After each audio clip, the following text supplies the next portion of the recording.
This is S videos, जहां हर story एक नई दुनिया का दरवाजा खोलती है, जहां एंटरटेनमेंट मिलता है इमोशन से और हर वीडियो बनाती है एक यादगार सफर। Welcome to the world of creativity. Welcome to S videos. ये वीडियो सिर्फ एजुकेशन और एंटरटेनमेंट पर्पस के लिए बनाया गया है। वीडियो में इस्तेमाल की गई सारी मटेरियल्स, इमेजेस और ऑडियो उनके रिस्पेक्टिव ओनर्स के अधिकार में हैं। हम किसी भी कॉपीराइटेड कंटेंट को क्लेम नहीं करते। वाराणसी के उस अदृश्य महल में आर्यन और तक्षवी की जिंदगी अब तुझ पटरी पर आने लगी थी। आर्यन अब केवल एक इंसान नहीं रह गया था। उसकी रगों में नागों का जहर और देवताओं का तेज एक साथ बह रहा था। एक शांत शाम, जब सूरज गंगा के पानी में डूब रहा था, अचानक आसमान का रंग नीले से बदलकर गहरा बैंगनी यानी पर्पल हो गया। परिंदे चिल्लाते हुए दक्षिण की ओर भागने लगे। तक्षवी, जो महल के बगीचे में टहल रही थी, अचानक रुक गई। उसकी पीठ पर मौजूद ड्रैगन के निशान जलने लगे। आर्यन, ऊपर देखो। आसमान में बादल नहीं थे, बल्कि बादलों के बीच से विशालकाय स्वर्ण विमान निकल रहे थे। ये विमान आधुनिक हवाई जहाज नहीं थे, बल्कि प्राचीन वैदिक काल के उड़ने वाले किलों जैसे थे। डिंग, नया सीजन सक्रिय। आकाश लोक का प्रतिशोध। शत्रु का परिचय। सम्राट व्योम, लॉर्ड ऑफ द वॉइड। स्तर 80। खतरा स्तर, प्रलयकारी, कलामिटी लेवल। आसमान से एक भारी और गूंजती हुई आवाज आई, जो सीधे लोगों के दिमागों में टकरा रही थी। पृथ्वी के कीड़ों और नागलोक के गद्दारों, तुमने ब्रह्मांड की मर्यादा तोड़ी है। एक ड्रैगन कन्या को एक तुच्छ इंसान को सौंपकर तुमने आकाश लोक का अपमान किया है। आत्मसमर्पण करो, वरना तुम्हारी पूरी प्रजा राख कर दी जाएगी। तभी उन उड़ते हुए किलों से हजारों की संख्या में वीयू योद्धा, स्काई वॉरियर्स नीचे उतरने लगे। उन्होंने सफेद और सुनहरे रंग के कवच पहने थे और उनके पास वायुचाप यानी एयर बोस थे, जिनसे वे हवा के तीर छोड़ रहे थे। एक तीर सीधे आर्यन के महल की सुरक्षा ढाल यानी शील्ड पर लगा और एक धमाके के साथ ढाल में दरार आ गई। सिस्टम, आर्यन चिल्लाया, मुझे एयर कॉम्बैट के लिए कुछ चाहिए। डिंग, मिशन स्वीकार किया गया। आकाश की लड़ाई। इनाम, गरुड़ रथ और अंतरिक्ष तलवार। शर्त, आपको तक्षवी के साथ मिलकर फ्लाइंग फ्यूजन करना होगा। आर्यन ने तक्षवी का हाथ पकड़ा। तक्षवी, क्या तुम तैयार हो? तक्षवी ने एक गहरी सांस ली। उसका शरीर फिर से बढ़ने लगा। उसके सुनहरे पंख इतने बड़े हो गए कि उन्होंने पूरे महल को ढक लिया। तैयार हूं स्वामी, चलिए इन्हें बताते हैं कि आसमान पर असली कब्जा किसका है। आर्यन ने छलांग लगाई और तक्षवी की गर्दन पर जा बैठा। जैसे ही वे उड़े, आर्यन के हाथ में एक चमकता हुआ धनुष प्रकट हुआ, पिनाक का एक अंश। आकाशलोक के विमान केवल वाराणसी तक सीमित नहीं थे। एक बड़ा विमान दिल्ली के लाल किले के ऊपर और दूसरा मुंबई के गेटवे ऑफ इंडिया के ऊपर खड़ा हो गया। पूरी दुनिया के न्यूज़ चैनलों पर बस यही दिख रहा था, एलियन नहीं, देवता आ गए हैं। भारत के प्रधानमंत्री ने आर्यन को कॉल किया। आर्यन, हम अपनी मिसाइलें तैयार कर रहे हैं, पर ये विमान किसी भी रडार में नहीं आ रहे। हमारी मदद करो। आर्यन ने तक्षवी के कान में कहा, तक्षवी, हमें अपनी सेना को बांटना होगा। आर्यन ने सिस्टम से एक नया फीचर अनलॉक किया, शैडो क्लोन नाग सेना। अचानक हजारों की संख्या में काली परछाइयां तक्षवी के शरीर से निकलीं और दिल्ली मुंबई की ओर बिजली की गति से बढ़ गईं। ये परछाइयां वास्तव में नागलोक के वे योद्धा थे, जिन्हें आर्यन ने अपनी शक्ति से वायु गति दे दी थी। वाराणसी के ऊपर सबसे बड़े विमान से खुद सम्राट व्योम नीचे उतरा। वो एक रथ पर सवार था, जिसे 4 सफेद घोड़े खींच रहे थे, जिनके पास पंख थे। उसके हाथ में एक वज्रपाश यानी लाइटनिंग विप था। तो तुम हो वो कीड़ा जिसने देवताओं की शक्ति चुराई है? व्योम ने आर्यन की तरफ देखते हुए कहा। आर्यन ने अपनी तक्षवी की पीठ से खड़े होकर उत्तर दिया, शक्तियां चुराई नहीं जाती, कमाई जाती हैं। और तुम देवता नहीं, बस एक घमंडी राजा हो जो अपनी कुर्सी से डरता है। व्योम ने अपना कोड़ा हवा में लहराया और उससे निकली बिजली ने गंगा के पानी को सुखा दिया। आर्यन ने अपने रुद्र त्रिशूल से उस वार को रोका, लेकिन झटका इतना जोरदार था कि तक्षवी हवा में डगमगा गई। चेतावनी, तक्षवी की ऊर्जा कम हो रही है। सुझाव, जीवन शक्ति साझा करें। आर्यन ने अपनी हथेली काटी और तक्षवी की गर्दन पर रख दी। उसका खून और तक्षवी की आग मिलकर एक नई ऊर्जा, रक्त ज्वाला यानी ब्लड फ्लेम में बदल गई। तक्षवी की दहाड़ से आकाशलोक के आधे विमानों के शीशे टूट गए। उसकी आग अब सुनहरी नहीं बल्कि खूनी लाल हो गई थी। व्योम! आर्यन चिल्लाया, अब तू देख असली प्रलय क्या होती है। व्योम डर गया। उसने अपनी आखिरी चाल चली। उसने अपनी जेब से एक छोटी सी डिब्बी निकाली जिसमें से एक भयानक रोशनी निकल रही थी। अगर मैं हारूंगा तो ये पूरी दुनिया मेरे साथ जाएगी। ये ब्रह्मास्त्र का एक निष्क्रिय बीज है। मैं इसे यहीं विस्फोट कर दूंगा। पूरे ब्रह्मांड में सन्नाटा छा गया। ब्रह्मास्त्र का नाम सुनते ही सिस्टम भी कांपने लगा। अंतिम चेतावनी, विनाश का समय 60 सेकंड। विकल्प 1, व्योम को मारें और ब्रह्मास्त्र को निगल लें। खतरा 99.9% मृत्यु। विकल्प 2, तक्षवी को लेकर भाग जाएं और पृथ्वी को नष्ट होने दें। इनाम नया लोक। विकल्प 3, तक्षवी के अंदर मौजूद ड्रैगन सोल और अपनी इंद्र शक्ति को मिलाकर एक शून्य मंडल ब्लैक होल बनाएं जो ब्रह्मास्त्र को सोख ले। आर्यन ने तक्षवी की आंखों में देखा। उन दोनों को पता था कि क्या करना है। सिस्टम विकल्प 3। आर्यन और तक्षवी ने एक दूसरे को गले लगाया। उनके चारों ओर एक नीले और सुनहरे रंग का बवंडर बन गया। जैसे ही व्योम ने ब्रह्मास्त्र छोड़ा, उस बवंडर ने उसे अपनी ओर खींच लिया। एक ऐसी चमक हुई कि पूरी दुनिया की आंखों के सामने अंधेरा छा गया। वाराणसी के आकाश में जो धमाका हुआ वो सुना नहीं गया बल्कि महसूस किया गया। जैसे ही ब्रह्मास्त्र उस शून्य मंडल यानी ब्लैक होल से टकराया, पूरी दुनिया की आवाजें गायब हो गईं। कुछ पलों के लिए ऐसा लगा मानो समय और स्थान दोनों ही ठहर गए हों। तक्षवी और आर्यन उस नीले सुनहरे बवंडर के केंद्र में थे। ब्रह्मास्त्र की विनाशकारी ऊर्जा उस बवंडर के अंदर समा रही थी। सम्राट व्योम का चेहरा डर से पीला पड़ गया था। उसने कभी नहीं सोचा था कि एक तुच्छ इंसान और एक अभिशप्त ड्रैगन मिलकर सृष्टि के सबसे शक्तिशाली अस्त्र को रोक लेंगे। अचानक एक जोरदार रोशनी हुई और सब कुछ सामान्य हो गया। आसमान फिर से नीला था। स्वर्ण विमान अब धूल की तरह बिखर रहे थे। सम्राट व्योम का रथ टूट चुका था और वो जमीन पर गिरा पड़ा था। उसकी दिव्य शक्तियां छिन चुकी थीं। डिंग! मिशन पूरा। ब्रह्मास्त्र का दमन सफल। पुरस्कार: त्रिलोक रक्षक की उपाधि प्राप्त। गुप्त नाम: अमृत की बूंदें। आपकी और तक्षवी की थकान और चोटें तुरंत ठीक हो जाएंगी। आर्यन और तक्षवी धीरे धीरे नीचे उतरे। तक्षवी अब वापस अपने इंसानी रूप में थी, लेकिन उसकी आंखों में अब भी वो स्वर्णिम चमक बाकी थी। वाराणसी के 80 घाट पर हजारों लोग जमा थे। उनके बीच में सम्राट व्योम जंजीरों में जकड़ा खड़ा था। आर्यन अपने रुद्र त्रिशूल को हाथ में लिए उसके सामने खड़ा हुआ। व्योम! आर्यन की आवाज गूंजी। तुमने अपनी सत्ता के अहंकार में पृथ्वी को मिटाने की कोशिश की। तुम देवता कहलाने के लायक नहीं हो। व्योम ने सिर झुका लिया। मुझे मार दो आर्यन, पर याद रखना, आकाश लोक के बाकी देव इस अपमान को नहीं सहेंगे। तभी आसमान से एक और दिव्य रथ उतरा। इस बार उसमें से कोई योद्धा नहीं, बल्कि एक शांत और वृद्ध ऋषि निकले। वो देवगुरु बृहस्पति थे। ठहरो सम्राट आर्यन, बृहस्पति ने कहा। व्योम ने जो किया वो उसका निजी अपराध था, पूरे आकाश लोक का नहीं। हम उसे स्वर्ग की जेल में डाल देंगे। तुम उसे हमें सौंप दो और बदले में आकाशलोक और पृथ्वी के बीच एक शांति संधि, पीस ट्रीटी होगी। आर्यन ने तक्षवी की ओर देखा। तक्षवी ने धीरे से सिर हिलाया। वो अब और युद्ध नहीं चाहती थी। आर्यन ने व्योम को सौंप दिया। बृहस्पति ने आर्यन को आशीर्वाद दिया और कहा, आर्यन, तुम केवल एक राजा नहीं हो, तुम उस भविष्यवाणी के नायक हो जो तीनों लोकों को जोड़ेगा। जल्द ही तुम्हें एक बहुत बड़ा समाचार मिलने वाला है। शांति बहाल हो गई थी। आकाशलोक की सेना वापस चली गई। दिल्ली, मुंबई और वाराणसी में फिर से रौनक लौट आई थी। लेकिन आर्यन ने नोटिस किया कि तक्षवी कुछ दिनों से बहुत शांत थी। वो अक्सर अपने कमरे की बैल्कनी में बैठकर अपने पेट पर हाथ रखकर मुस्कुराती रहती थी। उस रात महल की छत पर जब ठंडी हवा चल रही थी, तक्षवी ने आर्यन का हाथ पकड़कर अपने पेट पर रखा। आर्यन, क्या तुम्हें कुछ महसूस हो रहा है? उसने फुसफुसाते हुए पूछा।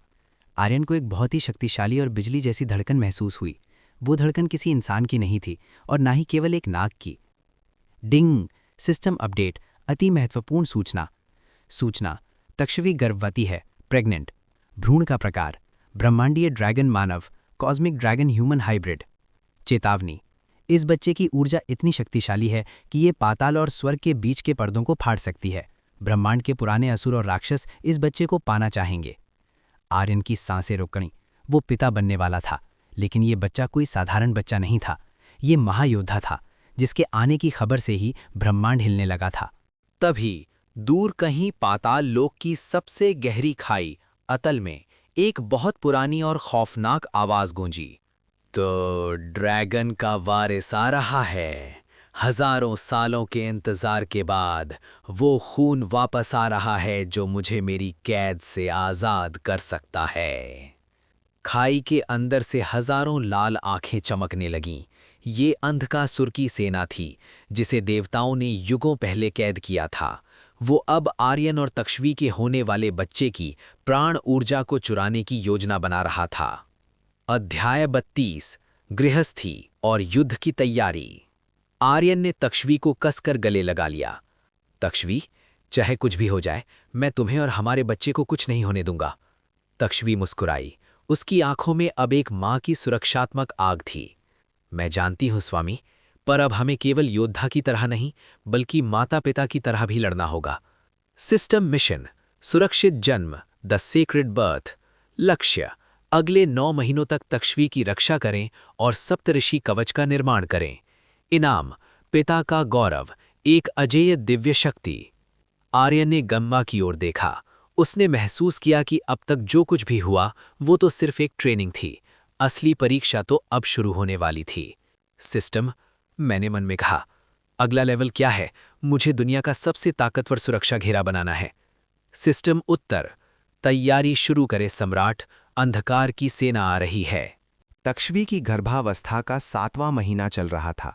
उसका शरीर अब केवल सोने की तरह चमकता ही नहीं था, बल्कि उससे निकलने वाली ऊर्जा इतनी शक्तिशाली थी कि महल के पास से गुजरने वाली गंगा की लहरें भी थम जाती थी। आर्यन ने तक्षवी के पेट पर हाथ रखा। उसे अंदर से किसी बच्चे की नहीं, बल्कि एक ब्रह्मांडीय तूफान की धड़कन सुनाई दी। डिंग, सिस्टम अलर्ट। बच्चे की विकास दर 85%। चेतावनी, अंधकासुर ने अपनी पहली सेना भेज दी है। छाया असुर महल की सुरक्षा दीवार को भेद रहे हैं। अचानक महल की दीवारों से काली परछाइयां निकलने लगी। ये असुर शारीरिक नहीं थे, बल्कि धुएं के बने थे, जिन्हें कोई भी साधारण हथियार नहीं काट सकता था। तक्षवी, तुम अंदर जाओ, आर्यन चिल्लाया। उसने अपना रुद्र त्रिशूल निकाला, लेकिन त्रिशूल की बिजली उन परछाइयों के आर पार निकल गई। हा हा हा हा, सम्राट आर्यन, अदृश्य आवाज गूंजी। परछाइयों को बिजली से नहीं, डर से मारा जाता है, और आज हम तुम्हें तुम्हारी मौत का डर दिखाएंगे। तभी महल का फर्श फटा और एक विशाल असुर बाहर निकला। उसका शरीर सड़े हुए मांस जैसा था और उसकी आंखों की जगह 2 जलते हुए अंगारे थे। ये था विकट असुर, अंधकासुर का दाहिना हाथ। राजकुमारी का बच्चा हमारे स्वामी का भोजन बनेगा। विकट असुर ने अपनी विशाल गदा से हमला किया। तक्षवी, जो दर्द में थी, अचानक खड़ी हो गई। उसकी आंखों से सुनहरी आग की लपटें निकलीं। मेरे बच्चे का नाम लेने की हिम्मत भी कैसे की? तक्षवी ने अपना हाथ हवा में लहराया और महल की मणियों से नाग अग्नि को सोख लिया। उसने एक ऐसी आग उगल दी जो उन छाया असुरों को जलाने लगी। लेकिन विकट असुर बहुत ताकतवर था। सिस्टम कमांड, फ्यूजन मोड संभव नहीं है तक्षवी की हालत के कारण। नया कौशल अनलॉक करें, पूर्वज आवाहन, एंसेस्ट्रल समनिंग। लागत, आपके सम्राट पद की आधी ऊर्जा। आर्यन ने चिल्लाकर कहा, मंजूर है। आर्यन ने अपनी हथेली जमीन पर पटकी। अचानक महल के नीचे से 7 प्राचीन नागों की आत्माएं निकलीं। शेषनाग, वासुकी, तक्षक और अन्य। इन दिव्य नागों ने विकट असुर को चारों तरफ से जकड़ लिया। आर्यन ने त्रिशूल से उसके सीने पर वार किया और उसे वापस पाताल की गहराइयों में भेज दिया। 2 महीने बाद वो रात आ गई जिसका डर सबको था। तक्षवी को प्रसव पीड़ा शुरू हो गई थी। पूरा नागलोक और वाराणसी अंधेरे में डूब गया था। आकाश में लाल चांद चमक रहा था। तभी पाताल की सबसे गहरी खाई से अंधकासुर खुद प्रकट हुआ। वो पर्वत जितना ऊंचा था और उसके 10,000 हाथ थे, हर हाथ में एक खूनी खंजर। आज नियति बदल जाएगी। अंधकासुर ने पूरी शक्ति से महल पर हमला किया। आर्यन महल की छत पर खड़ा था। उसने देखा कि हजारों की संख्या में प्राचीन असुर वाराणसी की गलियों में फैल रहे हैं। भारतीय सेना और नाग योद्धा मिलकर उनका सामना कर रहे थे, पर अंधकासुर की शक्ति अजेय थी। अंतिम मिशन, दिव्य जन्म की रक्षा। चेतावनी, यदि अंधकासुर ने महल के भीतर कदम रखा तो बच्चा असुर बन जाएगा। आर्यन में अपनी सारी शक्तियां, इंद्र का तेज, गरुड़ का अस्त्र और नाग सम्राट की उपाधि को एक बिंदु पर केंद्रित किया। वो खुद एक प्रकाश के गोले में बदल गया और अंधकासुर के सामने खड़ा हो गया। तू आगे नहीं बढ़ सकता असुर, एक अदना इंसान मुझे रोकेगा। अंधकासुर हंसा। तभी महल के भीतर से एक ऐसी चीख निकली जिसने पूरे ब्रह्मांड को हिला दिया। ये एक नवजात बच्चे के रोने की आवाज थी। जैसे ही बच्चे का जन्म हुआ, पूरे महल से एक सुनहरी और नीली रोशनी का विस्फोट हुआ। वो रोशनी अंधकासुर के शरीर से टकराई और उसके हाथ जलने लगे। महल के द्वार खुले, तक्षवी बाहर आई। उसके हाथों में एक छोटा सा बच्चा था जिसकी पीठ पर सुनहरे पंख थे और जिसकी आंखों में नीली बिजली चमक रही थी। उस छोटे से बच्चे ने अपनी नन्ही उंगली अंधकासुर की तरफ उठाई। सिस्टम नोटिफिकेशन, ब्रह्मांडीय उत्तराधिकारी सक्रिय। बच्चे की उंगली से एक ऐसी किरण निकली जिसने अंधकासुर के काले हृदय को चीर दिया। अंधकासुर चीखते हुए राख में बदल गया। उसकी पूरी सेना धुएं की तरह गायब हो गई। वाराणसी में अचानक फूलों की बारिश होने लगी। स्वर्ग के देवता, नागलोक के वासी और पृथ्वी के इंसान सब उस बच्चे के सामने झुक गए। सुबह की पहली किरण के साथ सब कुछ शांत था।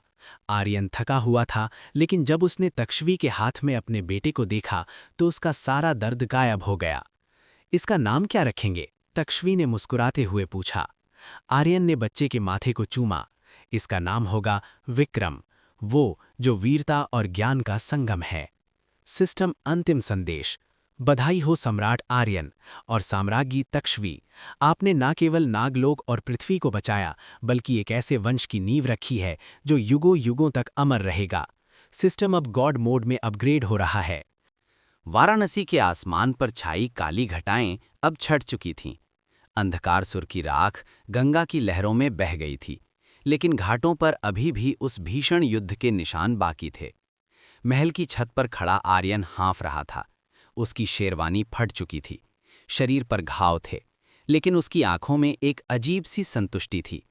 तभी पीछे से दरवाज़ा खुलने की आवाज़ आई। तक्षवी बाहर निकली। वो थकी हुई थी, लेकिन उसके चेहरे पर एक अलौकिक चमक थी। उसकी गोद में एक छोटा सा बालक था जो रेशमी सुनहरे कपड़ों में लिपटा हुआ था। आर्यन लड़खड़ाते कदमों से उनके पास पहुंचा। जैसे ही उसने बच्चे को देखा, उसके दिल की धड़कनें थम गईं। बच्चे की त्वचा दूध जैसी सफ़ेद थी, लेकिन उस पर कहीं कहीं बारीक सुनहरे ड्रैगन स्केल्स चमक रहे थे। उसकी आंखें बंद थीं, लेकिन उसके नन्हे हाथों से नीली बिजली की धीमी चिंगारियां निकल रही थीं। ये हमारा अंश है, आर्यन ने कांपती आवाज में कहा। तक्षवी ने मुस्कुराते हुए बच्चे को आर्यन की गोद में दे दिया। आर्यन, ये केवल हमारा बेटा नहीं है। जैसे ही इसने अपनी पहली सांस ली, मुझे नागलोक की मिट्टी और स्वर्ग की हवाओं में एक हलचल महसूस हुई। इसके अंदर जो ऊर्जा है, वो हम दोनों की शक्तियों का जोड़ नहीं, बल्कि उनका गुणन यानी मल्टीप्लिकेशन है। डिंग! सिस्टम डेटा एनालिसिस पूरा हुआ। नाम विक्रम, राजकुमार। वंश मानव, नाग, दिव्य ड्रैगन, त्रिशक्ति। विशेषता शून्य की दृष्टि। यह बच्चा सच और झूठ के पार देख सकता है। चेतावनी, स्वर्ग के देवता इस बच्चे की शक्ति से भयभीत हैं। वे इसे खतरा घोषित कर सकते हैं। आर्यन ने बच्चे के माथे को चूमा। अचानक विक्रम ने अपनी आंखें खोलीं। वे आंखें गहरी नीली थीं, जिनमें ब्रह्मांड के सितारे चमकते हुए प्रतीत होते थे। जैसे ही उसने अपने पिता को देखा, वो खिलखिलाकर हंस पड़ा। उस हंसी के साथ ही महल के चारों ओर मुरझाए हुए फूल फिर से खिल उठे और घायल नाग योद्धाओं के घाव अपने आप भरने लगे। शांति के कुछ दिनों बाद आर्यन और तक्षवी वापस नागलोक पाताल पहुंचे ताकि विक्रम का औपचारिक राज्याभिषेक और स्वागत किया जा सके। लेकिन वहां का माहौल वैसा नहीं था जैसा आर्यन ने सोचा था। नागलोक की उच्च परिषद हाई काउंसिल के 7 बूढ़े नाग ऋषि एक बड़े सिंहासन के चारों ओर जमा थे। उनकी आंखों में स्वागत से ज्यादा संदेह था। सम्राट आर्यन, सबसे बड़े ऋषि कालानल ने अपनी भारी आवाज में कहा, हम आपकी बहादुरी का सम्मान करते हैं, लेकिन ये बालक, ये नियमों के विरुद्ध है। नागलोक के इतिहास में कभी किसी इंसान और ड्रैगन के मिलन से ऐसा जीव पैदा नहीं हुआ। इसके अंदर की शक्ति अगर अनियंत्रित हो गई तो ये पाताल को राख कर सकता है। तक्षवी का गुस्सा भड़क उठा। उसकी आंखें नागिन की तरह चमकने लगीं। ऋषि कालानल, आप मेरे बेटे को जीव कह रहे हैं? वो इस राज्य का भविष्य है। ऋषि ने सर हिलाया। राजकुमारी, शक्ति जब सीमा से बाहर होती है तो वो वरदान नहीं, श्राप बन जाती है। हमें डर है कि स्वर्ग के राजा इंद्र इसे जीवित नहीं रहने देंगे, और अगर इंद्र ने हमला किया तो नागलोक फिर से युद्ध की आग में झुलसेगा। आर्यन आगे बढ़ा। उसकी आवाज शांत थी, लेकिन उसमें एक सम्राट का वजन था। ऋषिवर, जब अंधकासुर ने हमला किया था तब इंद्र कहाँ थे? जब आपके महल की दीवारें गिर रही थीं तब ये नियम कहाँ थे? मेरा बेटा वो पुल है जो इंसान, नाग और देवताओं को जोड़ेगा। अगर किसी ने उसे छूने की कोशिश की, चाहे वो स्वर्ग का राजा ही क्यों न हो, तो वो नाग सम्राट के क्रोध का सामना करेगा। आर्यन के शरीर से इंद्र तेज की एक लहर निकली जिसने पूरे कक्ष को हिला दिया। ऋषियों ने पहली बार आर्यन की असली ताकत को महसूस किया और वे खामोश हो गए। विक्रम के नामकरण का दिन आया। पूरे नागलोक को दियों और मणियों से सजाया गया था। गंगा के किनारे एक भव्य यज्ञ का आयोजन किया गया था, जिसमें पृथ्वी के लोग और पाताल के नाग एक साथ बैठे थे। आर्यन और तक्षवी वेदी कर बैठे थे। तभी आसमान से एक दिव्य गंधर्व संगीत गूंजने लगा। एक उड़ता हुआ रथ नीचे उतरा।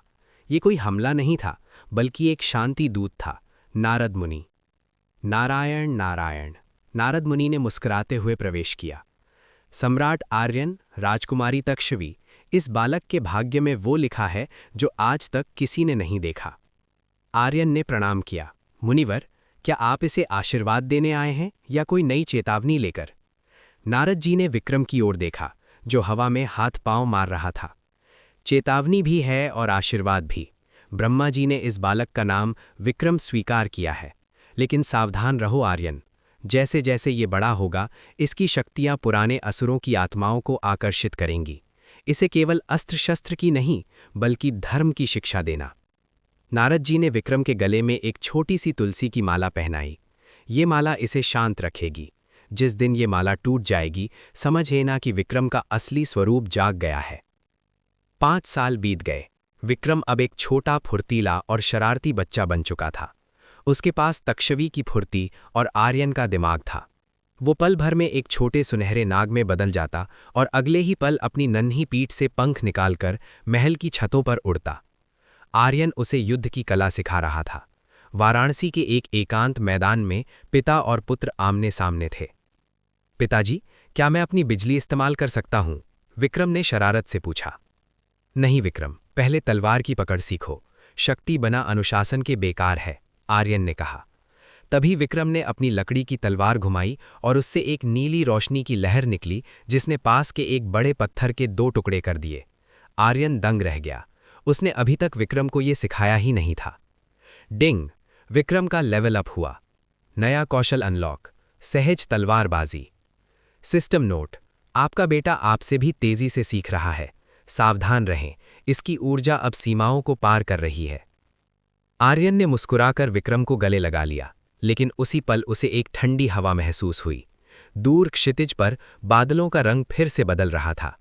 तक्षवी महल की बालकोनी से देख रही थी। उसे पता था कि शांति का ये समय खत्म होने वाला है।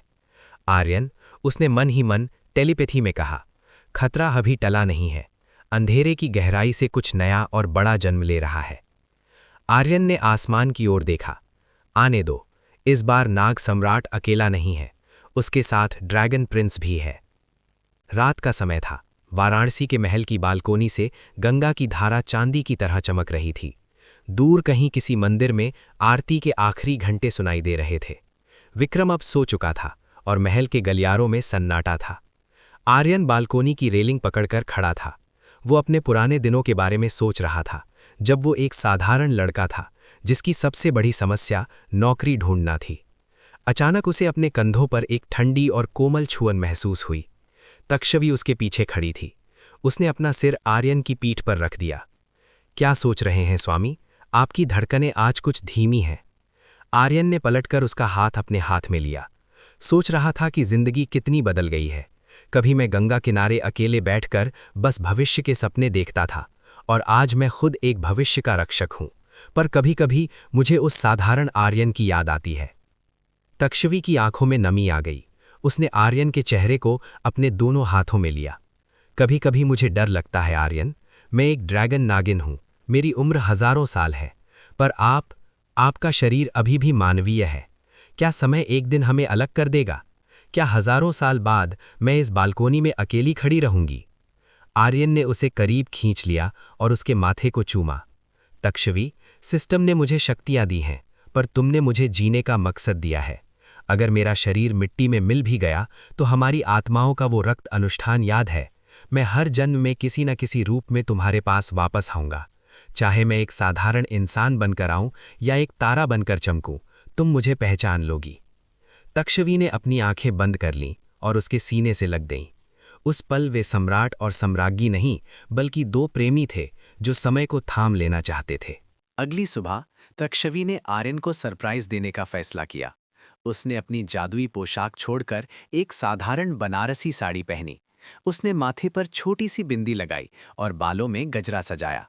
जब आर्यन ने उसे देखा तो वो देखता ही रह गया।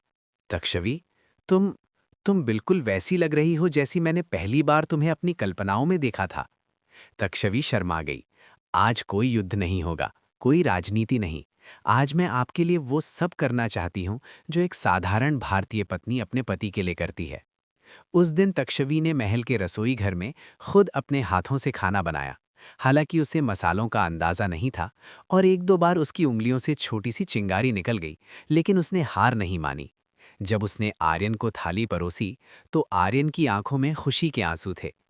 ये नमक थोड़ा ज्यादा है, आर्यन ने एक निवाला खाकर हंसते हुए कहा। तक्षरी का चेहरा उतर गया। माफ कीजिए, मैं फिर से बनाती हूँ। आर्यन ने उसका हाथ पकड़कर उसे अपने पास बिठाया। नहीं, ये दुनिया का सबसे स्वादिष्ट खाना है, क्योंकि इसमें तुम्हारी ममता और प्यार है। तक्षवी, मुझे मणियों और सोने से ज्यादा इस पल की जरूरत थी। शाम को दोनों विक्रम को सोते हुए देख रहे थे। विक्रम की पीठ पर छोटे छोटे सुनहरे पंख कभी कभी फड़फड़ाते थे। तक्षवी की आवाज में अचानक गंभीरता आ गई। आर्यन, विक्रम की शक्तियां बढ़ रही हैं। आज उसने खेल खेल में महल के एक पिलर को हिला दिया। लोग उसे भगवान की तरह देखते हैं, लेकिन मैं उसे एक बच्चे की तरह देखती हूँ। मुझे डर है कि दुनिया की उम्मीदें उसका बचपन न छीन ले। आर्यन ने विक्रम के सिर पर हाथ रखा। मैं उसे वो बचपन दूंगा जो मुझे मिला था।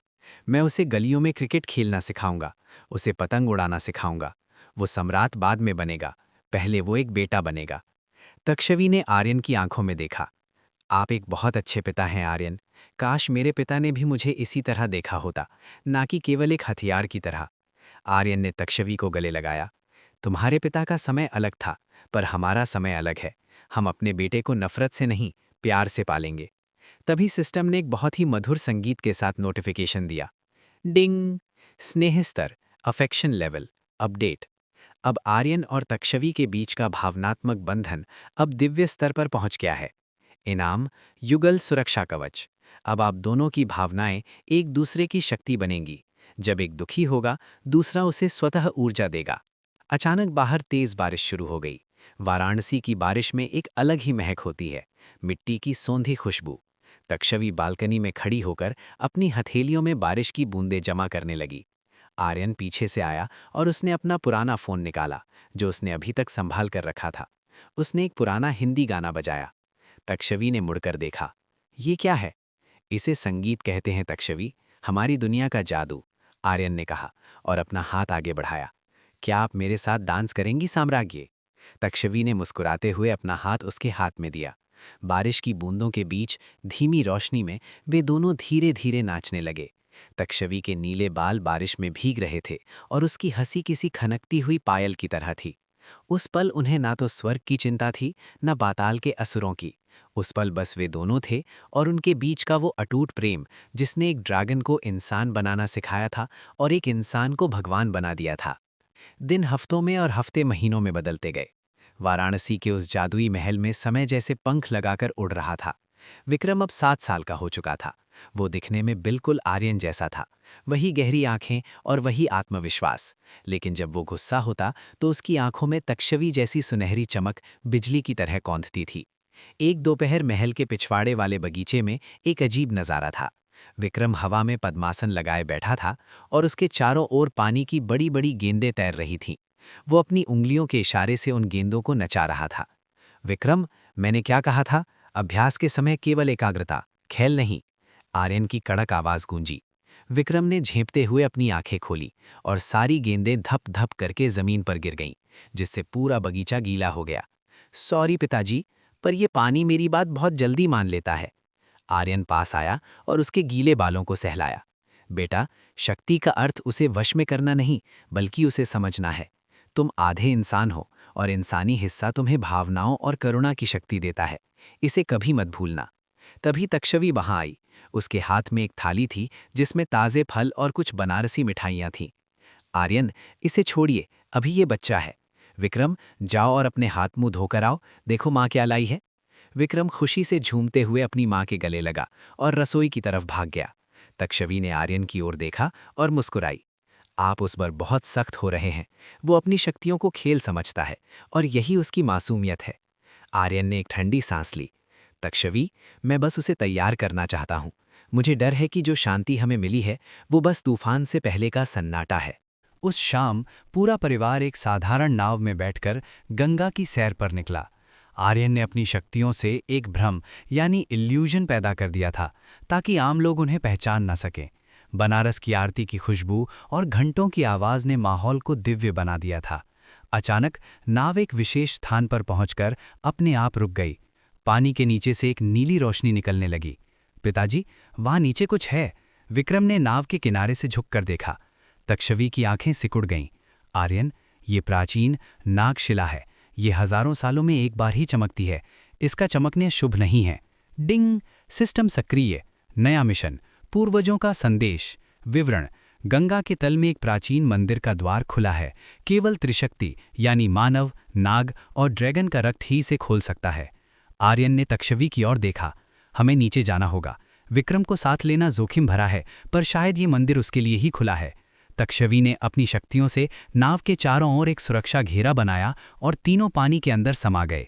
जैसे जैसे वे नीचे गए, दबाव बढ़ता गया, लेकिन विक्रम को कोई परेशानी नहीं हो रही थी। उसे लग रहा था जैसे वो अपने घर में ही तैर रहा हो। नीचे पहुंचने पर उन्होंने देखा कि रेत के नीचे दबा हुआ एक विशाल मंदिर उभर आया था। मंदिर के द्वारों पर किसी ऐसे जीव की मूर्ति थी जो आधा नाग और आधा ड्रैगन था, बिल्कुल विक्रम के भविष्य के रूप जैसा। जैसे ही विक्रम ने मंदिर के मुख्य द्वार को छुआ, उसके हाथ से एक सुनहरी किरण निकली और द्वार भारी गड़गड़ाहट के साथ खुल गए। अंदर का दृश्य देखकर वे सब दंग रह गए। वहां कोई खजाना नहीं था, बल्कि दीवारों पर हजारों चित्र बने थे। ये चित्र भविष्य की भविष्यवाणियां थी। आर्यन ने एक चित्र देखा जिसमें विक्रम एक विशाल सिंहासन पर बैठा था, लेकिन उसके चारों ओर आग लगी थी और वो अकेला था। तक्षवी का हाथ कांपने लगा। नहीं, ये सच नहीं हो सकता। मेरा बेटा अकेला नहीं रहेगा। अचानक मंदिर के बीचों बीच एक विशाल समय का दर्पण प्रकट हुआ। उसमें एक परछाई दिखाई दी, एक ऐसा योद्धा जिसने काले रंग का कवच पहना था और जिसकी पीठ पर काले ड्रैगन के पंख थे। वो बिल्कुल विक्रम जैसा लग रहा था, पर उसकी आंखों में दया नहीं, केवल प्रतिशोध था। ये तुम्हारा एक संभावित भविष्य है बालक, एक गूंजती हुई आवाज आई। ये आवाज किसी देवता की नहीं, बल्कि स्वयं काल की थी। यदि तुमने करुणा खो दी तो तुम नाशक बन जाओगे, और यदि तुमने प्रेम को चुना तो तुम रक्षक बनोगे। विक्रम डरकर अपने पिता के पीछे छुप गया। आर्यन ने आगे बढ़कर अपनी आवाज बुलंद की। इसका भविष्य कोई दर्पण तय नहीं करेगा। मैं और इसकी माँ इसे सही रास्ता दिखाएंगे। बधाई हो, आपने काल का परीक्षण पार किया। इनाम: विक्रम को आत्मा की ढाल यानी सोल शील्ड प्राप्त हुई, जो उसे भविष्य के अंधकार से बचाएगी। मंदिर से बाहर आने के बाद वे वापस महल की छत पर बैठे थे। रात गहरी हो चुकी थी।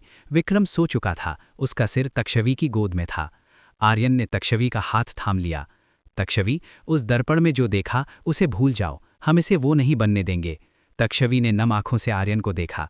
आर्यन, आज मुझे एहसास हुआ कि हम कितने भी शक्तिशाली क्यों ना हो जाएं, हम नियति को पूरी तरह नहीं बदल सकते, पर हम उसे संस्कार दे सकते हैं।